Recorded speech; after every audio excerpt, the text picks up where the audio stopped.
आराम से आराम से आराम से। अबे सालू ये क्या कर दिया, अब तो मालिक हमें छोड़ेगा नहीं। अबे फुल्लू तेरे साथ काम करने में मुझे बहुत मजा आता है। अरे मालिक मैं कारीगर ही इतना अच्छा हूँ। अबे साली ये क्या कर रहा है, तुझे यहाँ से ईंट लाने के लिए किसने बोला? सारा काम खराब कर दिया। हाँ हाँ और पीछे और पीछे और पीछे और रुक जा रुक जा। सुबह साले पूरी दीवार गिरा दी तूने, एक काम ढंग से नहीं होता।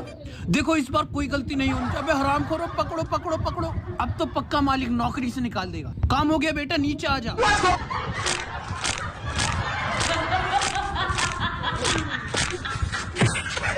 अरे हरामखोर मेरी उंगलियों का तो भरता बन गया।